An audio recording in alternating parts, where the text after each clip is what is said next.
여러분은 지식이 많은 사람이 좋습니까? 지혜가 많은 사람이 좋습니까?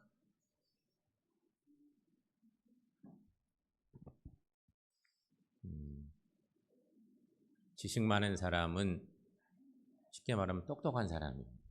아는 것이 많은 사람. 지혜가 많은 사람은 혹 학교를 안 다니셨어도 지혜가 많은 사람이 있습니다. 대체적으로 우리는 지식 많은 사람보다는 지혜가 많은 사람이라고 하는 소리를 듣고 싶어 할 것입니다. 세상적으로도 그렇습니다. 신앙생활은 더더욱 그렇습니다. 우리의 믿음 생활은 더더욱 그래서 성경 지식보다 하나님께 주시는 영적인 지혜가 훨씬 더 중요합니다. 그런데 성경에는요, 이제 지혜 얘기가 오늘 주제이기도 한데 잠언을 지혜서라고도 하죠. 잠언 말씀을 지혜서라고 합니다. 솔로몬을 그래서 지혜의 왕이라고도 합니다. 잠언을 솔로몬이 거의 다 지었기 때문으로 그렇게 보는 거죠. 물론 잠언이 아굴의 잠언도 있긴 한데 대부분 솔로몬의 잠언입니다.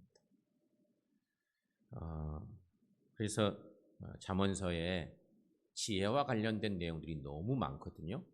정말 하나님의 지혜를 찾으려면 어떻게 해야 될까? 잠언서에 가서 말씀을 묵상하면 그 답을 많이 찾을 수 있는데 잠언 1장 7절에는 이런 말씀이 있습니다. 자, 여러분 함께 읽어보겠습니다. 여호와를 경외하는 것이 지식의 근본이거늘 미련한 자는 지혜와 훈계를 멸시하느니라. 이 유명한 말씀이 근간이 돼서 뒤로 넘어가면 지혜와 훈계를 사랑하는 것이 참 하나님의 사람의 모습이다. 이런 얘기를 계속합니다. 잠언서에 나오는 얘기. 그래서 여러분, 우리가 이제 하나님의 자녀로 사는데 성도의 삶은 어떤 삶이어야 될까? 성도가 이 땅에서 누리는 최고의 축복은 뭘까? 우리가 하나님의 자녀로 살면서 복 있는 사람이 되고 싶은데 하나님의 자녀인 성도가 이 땅에서 누리는 최고의 축복은 하나님의 지혜를 깨닫고 그 하나님의 지혜에 순종하는 사람입니다. 이게 오늘 말씀의 결론이기도 합니다. 자, 여러분, 나는 지금 어떤 삶을 살고 있나? 하나님의 지혜를 추구하십니까? 아니면 세상적인 지식을 추구하고 살고 있습니까? 세상 지식을 무조건 무시하는 게, 멸시하는 게 절대 아니고요. 하나님의 지혜를 추구하는 사람이 참 성도의 삶이라는 것입니다. 오늘 이 부분을 헤아려 보기 위해서 사무엘상 16장을 중심으로 말씀을 나누려고 합니다. 사무엘상 16장은 하나님의 명령을 받은 사무엘 선지자가 이후에 이스라엘을 다스릴 왕을 택하는 하나님의 명령을 받습니다. 15, 16장으로 이어지는 그 내용 속에 오늘 본문인데 여기서 우리는 이 말씀을 통해서 우리들의 삶 속에서 하나님의 지혜를 구하는 방법을 찾아보려고 합니다. 하나님의 지혜에 귀 기울이는 방법은 어떤 방법일까? 우리가 뭔가를 자꾸 사모하고 추구하다 보면 많은 것을 얻게 돼요. 어떤 관점을 가지고 보고 또 자꾸만 찾고 이러면 그 분야에 상당한 식견을 갖게 돼. 마찬가지예요. 하나님의 지혜를 찾기 위해서 우리가 어떻게 해야 될까? 오늘 말씀의 그 답을 찾아보려고 합니다. 오늘 본문에는 본문 앞장까지 보면 사울왕, 사무엘 선지자, 다윗 이렇게 이어지고 그 안에 하나님의 역사가 나타나요. 그 속에서 하나님의 사람들이 얼마나 지혜로운지, 얼마나 무지한지 이런 것들을 말씀 속에서 보게 되죠. 하나님의 지혜를 찾기 위해서 어떻게 해야 될까? 두 가지만 찾아보면 첫째는 하나님의 시각을 갖는 것입니다. 여러분, 성도란 어떤 사람일까? 예수 믿고 구원받아 하나님의 자녀가 되면 사는 동안 하나님은 세상을 어떻게 생각하실까? 어떤 눈으로 보실까? 하나님은 교회를 어떤 눈으로 보실까? 하나님은 인생을 어떤 눈으로 보실까? 이런 생각 들죠? 그렇다면 우리도 그래야 돼요. 하나님은 세상을 어떻게 보실까? 그랬으니 성도는 세상을 어떻게 봐야 될까? 성도는 교회를 어떻게 봐야 될까? 성도는 사람을 어떻게 봐야 될까?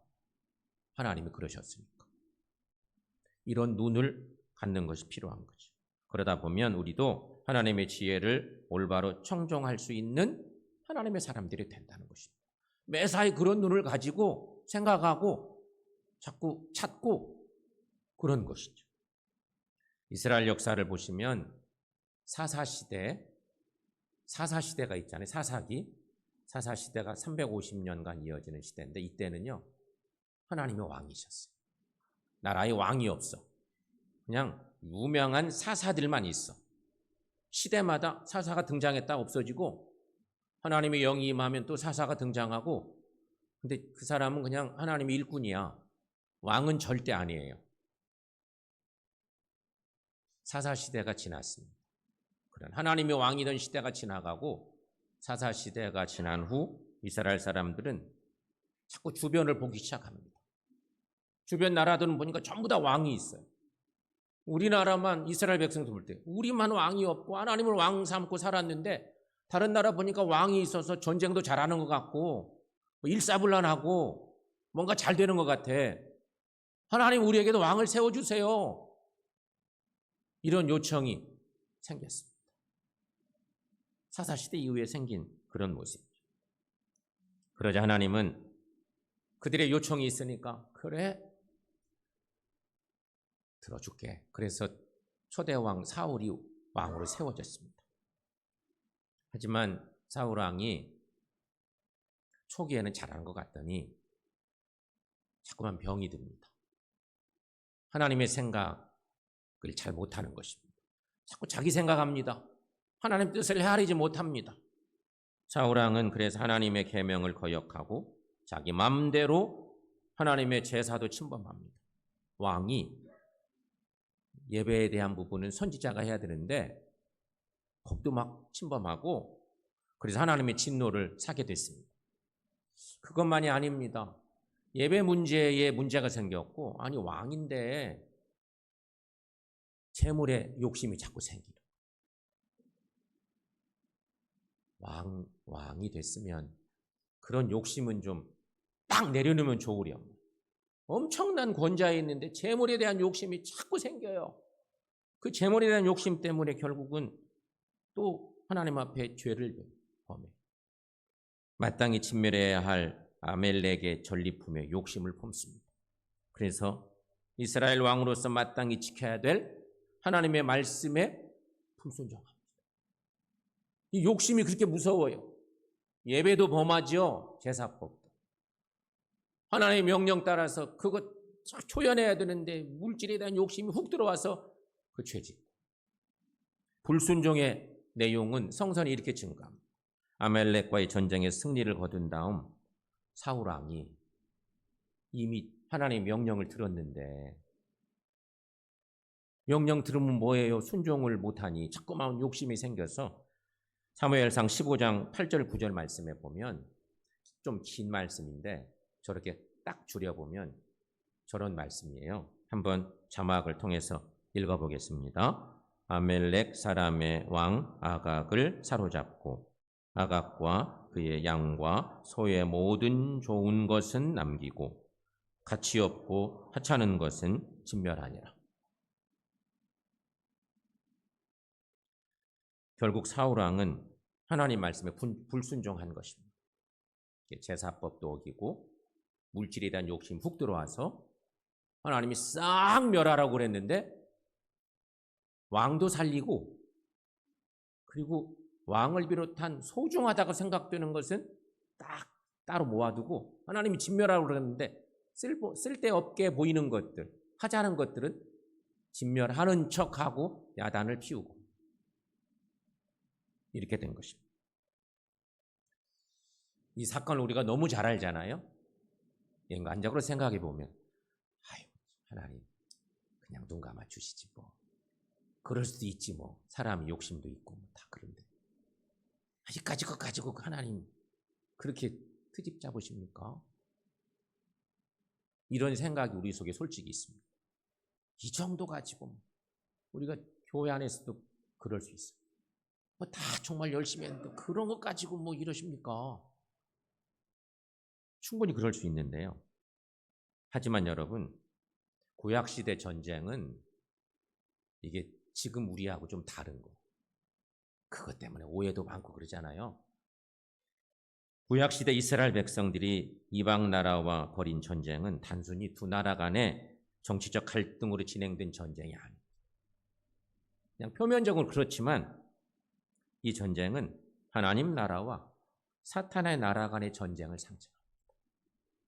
이 신앙의 눈으로 보면 이게 무섭습니다. 하나님의 명령이고 구약시대는 더더욱 그런 것들이 강력한 시대입니다. 이런 의미에서 아말렉 진영에 남아있는 가축들이나 백성은 하나님 나라를 상징하는 이스라엘의 영적인 순수성을 변질시킬 수 있는 죄악을 상징합니다. 이거 놔두면 이거 막 재물 삼으면 좋죠? 근데 이스라엘 백성들이 신앙적으로 병들어. 그런 것들 때문에. 그래서 하나님이 싹 쓸어버리라고 말씀하신 거예요. 하나님은 이스라엘의 영적 순결을 위해서 사무엘을 시켜서 사울 왕에게 아말렉에 대한 철저한 진멸을 이미 명령하셨습니다. 아까 읽었던 8절 9절 말씀 바로 앞에 15장 3절 말씀에 하나님이 선지자 사무엘에게 왕에게 가서 말해라. 전쟁에 나갈 때면 반드시 이거 지켜야 된다고 이미 명령한 것이 있어요. 3절 말씀 여러분 함께 읽어봅니다. 지금 가서 아말렉을 쳐서 그들의 모든 소유를 남기지 말고 진멸하되 남녀와 소아와 젖먹는 아이와 우양과 낙타와 나귀를 죽이라 하셨나이다 하니.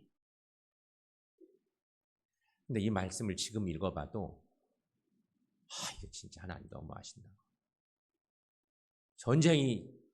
이런 전쟁이 어디 있어? 막 이러면서 무섭고 참혹한 느낌이 들죠. 요즘도 여러분 계속 전쟁이 나잖아요. 전쟁 나는데 갑자기 병원에 막 폭격하고 그럼 막 비난받아. 아니 군사시설이나 부시지 민간인 시설 막 부수고 얼마나 욕먹어요. 오늘 우리 시대에. 근데 하나님이 사무엘에게 왕에게 가서 얘기해라. 사울 왕에게. 아말렉과의 전쟁할 때는 내 뜻이 이러니까 이렇게 해야 돼. 이렇게 명령했던 거예요. 근데 아까 사울 왕이 욕심 생겨서 엉뚱한 일을 벌였던 거죠. 다행히도 사울 왕은 아말렉과의 전쟁에서 이스라엘 왕다운 리더십을 발휘해서 전쟁에서 승리했습니다. 하나님의 전쟁, 승리를 이끌었습니다. 하지만 하나님의 뜻은 똑바로 읽어내지 못합니다. 전쟁에는 이겼지만 승리자가 됐지만 이 전쟁에서 하나님의 뜻이 뭔지를 읽지 못했습니다. 또한 하나님의 뜻과 말씀에 순종하는데도 실패하고 말았습니다. 말씀대로 순종해야죠. 철저히 순종해야 됐습니다. 하나님이 그런 명령을 하신 데는 이유가 있으니까. 근데 그걸 어기는 거예요. 하나님이 가차없이 버리십니다. 왕 삼은 거 후회하시고 사울 왕을 버리시는 것입니다. 이게 구약의 얘기입니다. 그러나 하나님의 나라는 사울 왕의 실패에도 불구하고 여기서 중단하지를 않습니다. 그렇죠? 하나님의 나라인데 하나님은 사울 왕을 대신해서 하나님의 나라를 이끌어갈 적임자로 이새의 아들들 중에서 이미 한 왕을 보신 것입니다. 하나님이 이미 봐두셨어요. 오늘 16장 1절 말씀에 그 얘기를 시작하면서 얘기하죠. 하나님이 보신 것이 있어요. 사울 왕을 패하시고 마음에서 버리신 거예요. 그리고 한 왕을 보셨어요. 이미. 하나님의 영의 눈으로 적임자를 찾아 놓으신 거예요.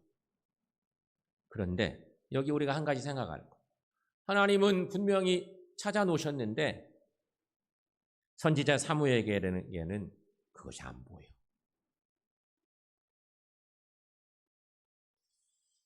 선지자 사무엘이 누구예요? 정말 위대한 하나님의 사람이었는데 하나님은 이미 사울을 패하고 적임자 왕을 하나 눈여겨보셨는데 사무엘은 못 보고 있어요. 하나님과 같은 수준에 있을 수가 없었던 거예요. 성도 여러분, 사람이 하나님의 뜻을 알 수 있는 유일한 비결은 성령 하나님의 은혜를 통해서입니다. 성령을 통한 거예요. 그럼 이런 생각이 들죠?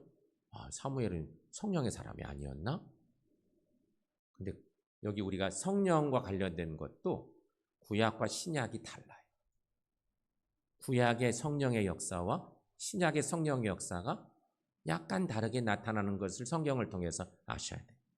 구약 시대의 성령 하나님은 하나님을 섬기는 직분과 관련해서 짧게 혹은 간헐적으로 임재하여 역사했습니다. 항상 하나님의 영이 임하는 게 아니었습니다. 그래서 성령 하나님이 함께 하실 때에는 하나님의 뜻을 잘 이해하고 하나님의 지혜를 깨닫고 청종할 수가 있었습니다. 하나님의 영이 임하면 막 힘도 생기고 사명도 감당하고, 근데 그 영이 때로는 떠나갈 때가 있어요. 영이 임했다가 떠나갔다 가는 거예요. 임할 때는 문제가 없어요. 하나님의 뜻을 이루고 하나님을 높이는 일을 할 수 있어요. 하지만 성령 하나님이 떠나시면 하나님의 뜻을 이해하기가 어려워져요.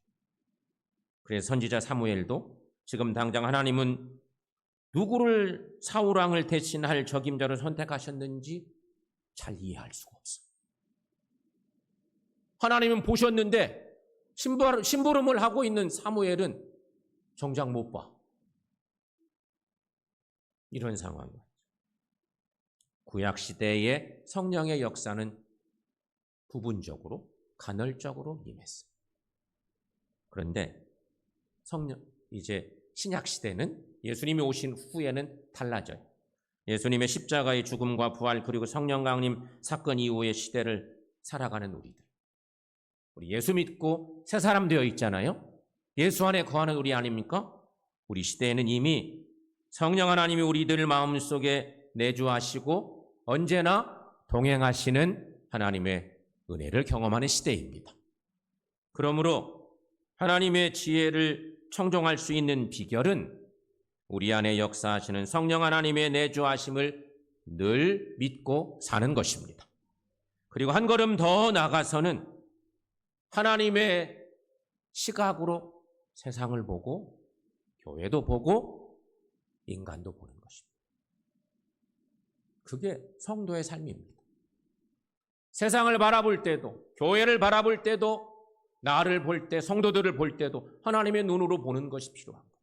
그게 성도의 삶이기 때문입니다.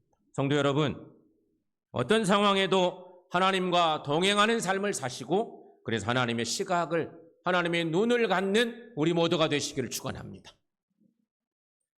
하나님의 지혜를 가지려면 또 한 가지는 외모가 아닌 마음 중심을 보는 것입니다. 우리는 하나님의 백성들입니다. 우리는 하나님의 사람들입니다. 그런데도 우리가 하나님의 지혜에 귀를 기울이지 못하는 이유가 있습니다. 그 이유는 눈에 보이는 현상에 우리들이 집착할 때가 많기 때문인 것입니다. 지금 사무엘도 꼭 그렇게, 위대한 사무엘 선지자도 그런 실수를 해요. 그런 문제 우리가 부딪히죠. 선지자 사무엘 입장에서는 하나님이 사울왕을 버리신 것은 이해가 됩니다. 충분히 세웠던 왕을 폐위시키는, 버리시는 그 뜻을 알겠습니다. 그런데 그 다음 이세의 아들들 중에서 누구를 이스라엘 왕으로 선택하시고 계시는지는 알 수가 없습니다. 사무엘은 궁금한 마음에 이세와 그의 아들들을 제사에 초청해 함께 제사 드린 다음에 함께 식사도 나눌 생각이었습니다. 사실 이 일을 벌이는 것도 사울왕에게 걸리면 잘못하면 큰 코 다칠 수가 있어요. 목숨을 거는 일인데 자기 딴에 나름대로 이런저런 지혜를 모아봤습니다. 이런 궁금한 마음을 가지고 이세 아들들을 만나게 되는데 제사의 초대를 받은 이세가 드디어 자기 아들들을 한 사람씩 소개합니다. 큰아들 장자 엘리압부터 한 명씩 소개를 하는 것입니다. 사무엘 선지자에게 그 아들들이 나타나서 얼굴을 보여줍니다. 그런데 사무엘은 장자인 엘리압을 보는 순간 마음으로 이렇게 외칩니다. 딱 보는 순간 됐다 싶은 생각이 들었습니다. 6절 말씀에 보면 사무엘이 마음으로 이렇게 얘기하죠. 여호와의 기름 부으실 자가 과연 주님 앞에 있다. 이렇게 얘기해요. 딱 보는 순간 하나님, 이 사람이네요. 훌륭합니다. 꼭 적임자입니다. 이렇게 생각한 거예요. 속으로 막 그렇게 한 거죠. 왜냐하면 엘리압은 이세의 장남으로서 다른 아들들 중에서 가장 장성했고요. 이미 이방 나라와의 전쟁에도 참가해서 적군을 물리친 경험도 있고 용맹스럽고 자신감도 가득 차 보였고 엘리압의 눈빛에 지도자다운 권위가 넘치게 보였기 때문이었습니다. 그래서 사무엘은 스스로 엘리압이 하나님께서 정말 원하시는 사람이라고 생각하고 그 생각을 굳히기를 하고 있는 것입니다. 하나님이 됐습니다. 딱 맞는 사람 찾은 것 같아요. 그런데 그 순간 하나님의 음성이 들려. 하나님의 음성이 들려. 유명한 본문 7절의 말씀이죠. 여러분, 이 말씀 함께 읽어보겠습니다. 여호와께서 사무엘에게 이르시되 그의 용모와 키를 보지 말라. 내가 이미 그를 버렸노라. 내가 보는 것은 사람과 같지 아니하니 사람은 외모를 보거니와 나 여호와는 중심을 보느니라 하시더라. 아멘. 성도 여러분, 오늘날에도 우리가 하나님의 지혜를 청종하려면 눈에 보이는 사람의 외모에 현혹되지 않도록 조심해야 한다는 것입니다. 그런데 우리는 어때요? 주예전에서 우리가 살면서 특별히 사람을 세우는 일을 하려고 할 때면 우리가 어때요? 사무엘 같은 그런 모습을 가질 때가 얼마나 많아요. 하나님의 생각은 잘 못 헤아리고 내 생각에 하나님 된 것 같아요. 주님 앞에 딱 맞는 사람이 있어요. 이러고 났을 때가 있지 않겠어요? 그때는 우리의 생각에 우리의 생각, 우리의 가치 기준 이런 것들이 막 쑥쑥 들어가면서 외모로 볼 때도 되고 뭐 여러 가지 능력도 있는 것 같고 뭐 이러면서 막 따져서 얘기할 거예요.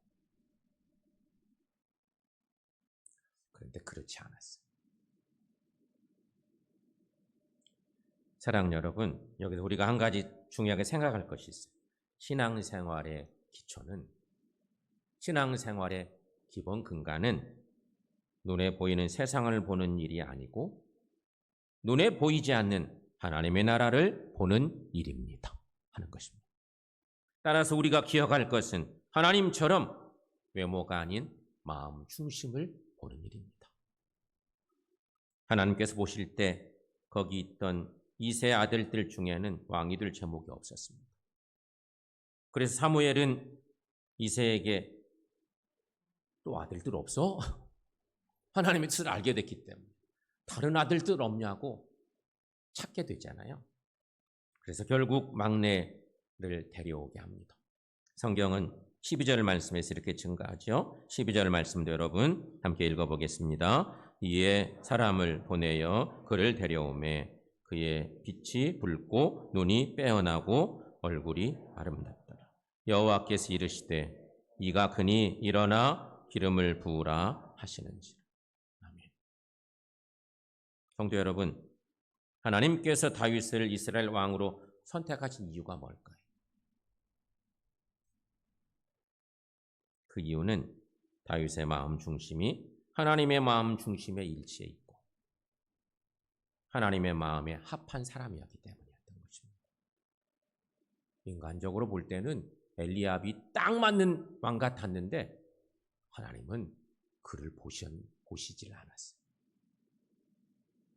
사람이 생각할 때 아니 조그마한 애인데 아직 하나님은 그를 이미 보셨다. 사랑하는 여러분, 사람은 누구나 죄인입니다. 우리 모두가 다 죄인입니다. 그래서 근본적으로는 하나님의 마음과 하나로 일치되기가 정말 어렵습니다. 우리가 다 죄인이기 때문에. 사람의 마음이 하나님의 마음과 일치될 수 있는 유일한 방법이 있다면 그 방법은 오직 그 사람의 마음 중심에 하나님의 성령 하나님이 강림하시고 내주하실 때인 것입니다. 사랑하는 여러분, 우리에게도 이런 은혜가 날마다 있으시기를 축원합니다. 예수 그리스도를 나의 구세주로 믿으십니까? 예수님을 내 구세주로 믿는 사람들, 사실 이런 사람들이 하나님의 사람들입니다. 우리가 신앙생활하면서 기본적으로 밟고 지나온 모든 것들이 너무 중요한데 우리가 지나고 나면요, 그런 것들은 그냥 다 기본 상식으로 아는 것 같는데 중요하게 생각을 못하고 그냥 사는 거예요. 그리고 하나님을 섬기고 사랑한다고 그러곤 하는데요. 여러분, 우리는 하나님의 사람들입니다. 우리는 하나님의 사람들. 그럼 여러분, 하나님의 사람들은 뭘 해야 될까요? 하나님의 사람들은, 예수 믿고 구원받은 하나님의 사람 됐으니 우리는 뭐 해야 될까요? 늘 하나님의 지혜를 구하고 살아야 돼요. 하나님은 세상을 어떻게 보실까? 하나님은 교회를 어떻게 보실까? 하나님은 사람은 어떻게 보실까? 이거 우리가 물어야 돼요. 그리고 그 방법대로 살아야 돼요. 그것이 결국 하나님의 지혜의 귀를 기울이는 것이죠. 말씀을 정리하면서 생각해 봅니다. 하나님의 지혜를 얻으려면 하나님의 눈을 가지셔야 돼요. 하나님의 시각을 소유하십시다. 매사에 하나님의 시각을 가지셔야 돼요. 두 번째, 외모가 아닌 마음 중심을 보고 사십시오 하는 것입니다. 우리는 그래도 또 외모를 보기가 쉬워요. 조건을 봐요. 근데 아니에요.